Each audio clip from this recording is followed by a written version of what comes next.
ಕರ್ತನಲ್ಲಿ ಪ್ರೀತಿಯುಳ್ಳ ದೇವಜನರೇ, ಈ ಒಂದು ಸಮಯದಲ್ಲಿ ನಮ್ಮ ಚಿಂತೆಯನ್ನು ಯಾರ ಮೇಲೆ ವಹಿಸಬೇಕು ಎಂಬುದಾಗಿ ದೇವರ ವಾಕ್ಯದ ಮುಖಾಂತರವಾಗಿ ನೋಡಿಕೊಳ್ಳೋಣ.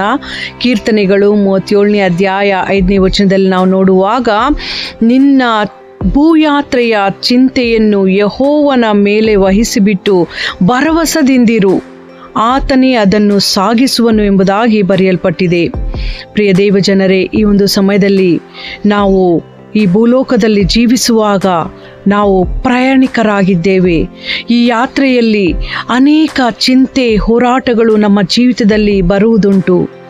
ಅವೆಲ್ಲವುಗಳನ್ನು ನಾವು ನಮ್ಮಷ್ಟಕ್ಕೆ ನಾವು ಹೊತ್ತುಕೊಂಡು ಸಾಗಲಾರೆವು.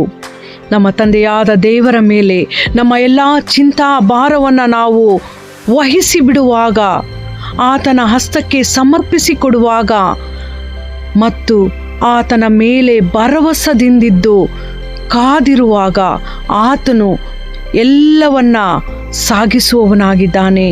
ನಮ್ಮ ಚಿಂತೆಗಳು ಎಷ್ಟೇ ದೊಡ್ಡದಾಗಿರಲಿ, ನಮ್ಮ ಹೋರಾಟಗಳು ಎಷ್ಟೇ ಕಠಿಣವಾಗಿರಲಿ, ಆತನು ಎಲ್ಲವನ್ನ ಸುಸೂತ್ರವಾಗಿ ಸಾಗಿಸುವವನಾಗಿದ್ದಾನೆ. ಪ್ರಿಯರೇ, ಆದ್ದರಿಂದ ನಮ್ಮ ಭೂಯಾತ್ರೆಯ ಚಿಂತೆಯನ್ನು ದೇವರ ಮೇಲೆ ವಹಿಸಿಬಿಟ್ಟು ಭರವಸದಿಂದಿರೋಣ. ಮನುಷ್ಯರ ಮೇಲೆ ನಾವು ಅನೇಕ ಸಾರಿ ಭರವಸೆ ಇಟ್ಟವರಾಗಿ ನಮ್ಮ ಚಿಂತೆಯನ್ನು, ನಮ್ಮ ದುಃಖವನ್ನು ವಹಿಸುವವರಾಗಿ ನಿರಾಶರಾಗುವುದನ್ನು ಕಾಣುತ್ತೇವೆ.